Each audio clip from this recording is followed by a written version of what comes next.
Yahweh, Yehova. Gak ada. Kalau Anda pergi ke pedalaman, setiap daerah di Indonesia ini itu punya agama aslinya masing-masing. Mereka rata-rata di sana menyembah batu, kayu, dan roh-roh leluhur. Itulah agama asli kita. Mereka menyembah penghuni laut, mereka menyembah penghuni batu besar. Makanya kalau kita belajar sejarah, dulu zaman kita SMP, kan kita baca itu, sejarah bangsa Indonesia, masa sejarah, prasejarah bangsa Indonesia.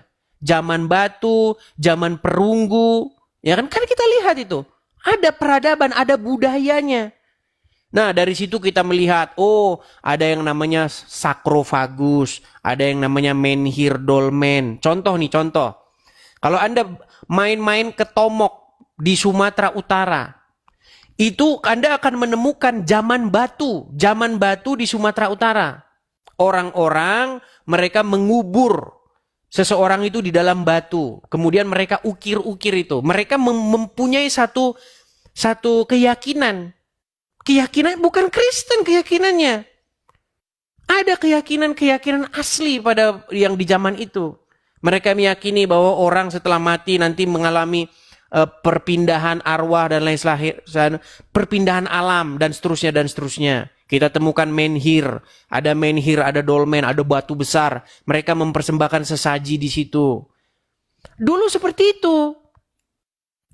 Itu bukan iman, itu memang fakta sejarah, botol. Gimana sih? Makanya ketika kita melakukan penggalian peradaban di muka bumi ini, setiap bangsa, setiap kebudayaan memiliki agamanya masing-masing, memiliki pemahamannya masing-masing tentang alam semesta ini. Beda-beda, makanya Bible bilang bahwa seluruh bangsa-bangsa itu hidup di dalam kegelapan karena mereka tidak mengenal firman Tuhan. Dikatakan, Tuhan memberitakan firman-Nya kepada Yakub, hukum dan ketetapan-ketetapannya kepada Israel. Ia tidak berbuat demikian kepada bangsa-bangsa lain dan hukum-hukumnya tidak mereka kenal. Makanya nggak kenal itu, orang-orang itu nggak mengenal apakah Tuhan itu diam di batu-batu, apakah Tuhan itu diam di... Mereka nggak kenal itu. Makanya mereka hidup di dalam kegelapan. Maka datanglah agama-agama besar itu memberitakan kepada mereka, Tuhan tidak tinggal di dalam batu, Tuhan tidak tinggal di pohon, dan lain sebagainya. Makanya berubah.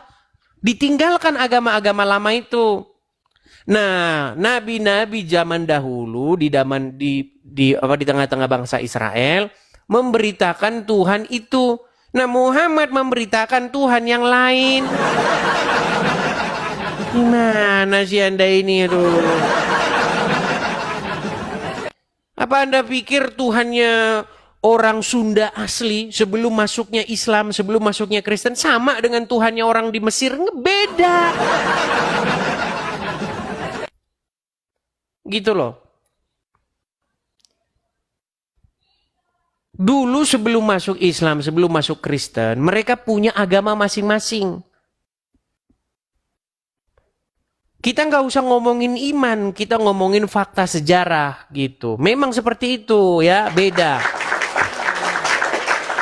Makanya waktu SMP, waktu belajar sejarah, jangan tidur. Gitu loh. Telah ditemukan menhir dan dolmen pada penggalian sejarah peradaban bangsa ini. Ditanya apa itu menhir, apa itu dolmen, nggak tahu. Makanya kalau zaman sekolah dulu, jangan Anda waktu pelajaran pergi ke WC ngerokok di sana. Aduh, menhir dan dolmen itu adalah sebuah batu besar, meja besar, dan batu besar. Dulu itu seperti itu, pola kehidupan di tengah-tengah masyarakat zaman dulu begitu. Mereka bikin meja gede, dipersembahkanlah di situ sesaji. Kemudian ada juga batu besar. Nah, mereka mengira bahwa arwah-arwah itu diam di batu-batu besar itu. Makanya mereka melakukan ritual di situ. Nah, mereka persembahkanlah sesaji itu kepada arwah yang tinggal di batu-batu besar itu, supaya arwah itu tidak memberikan malapetaka, tetapi mereka memberikan keamanan atau ketentraman kepada kampung halaman itu. Itu fakta sejarah, kamu nggak bisa bantah itu. Gitu loh, makanya zaman dulu orang ketika mau melaut, mereka mempersembahkan sesaji-sajian di laut itu. Dikasih saji-sajian. Wahai penunggu laut, supaya kami tidak celaka, kami mau melaut, supaya kami dapat ikan. Itu memang faktanya kayak begitu. Kemudian dipotonglah kerbau atau dipersembahkanlah sesaji. Kemudian ketika orang mau panen, atau mereka ingin menanam. Ketika mereka ingin menanam padi, mereka ritual dulu itu. Mereka persembahkan saji-sajian kepada dewa tanah begitu, supaya tanah itu gembur dan memberikan hasil.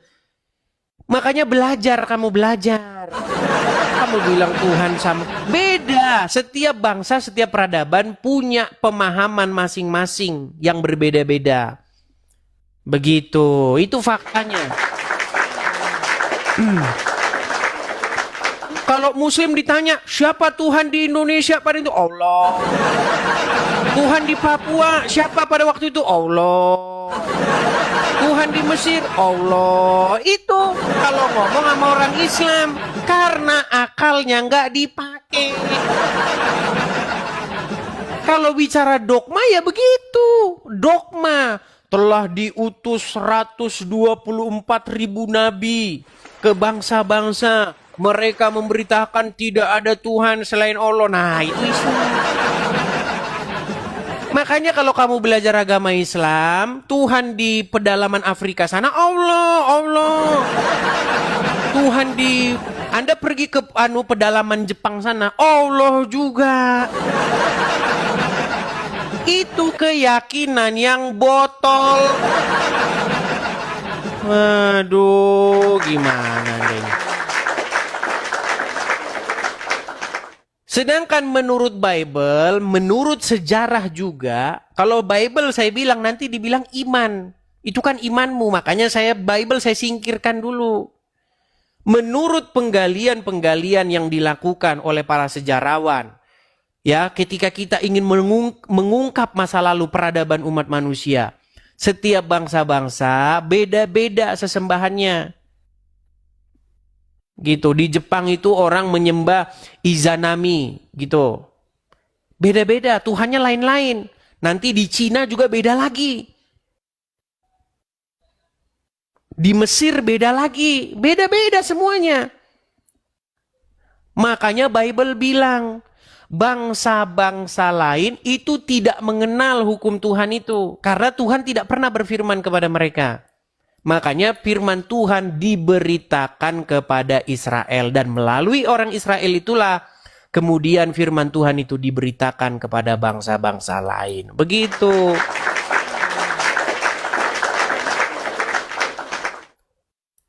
Coba Anda bantah itu, argumen saya itu. Itu argumen sejarah, bukan argumen iman.